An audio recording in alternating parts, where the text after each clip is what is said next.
Iniutos ni Department of Transportation Secretary Vince Dizon ang agarang investigasyon sa insidente na kinasasangkutan ng mga tauhan ng Land Transportation Office 7 sa Panglao, Bohol.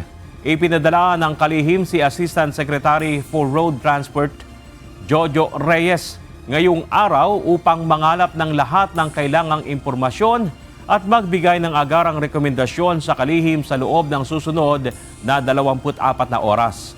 Matatanda ang isang komosyon ang nag-viral sa social media na kinasasangkutan ng ilang tauhan ng Land Transportation Office 7 laban sa isang magsasaka na may bitbit na patalim sa Panglao, Bohol.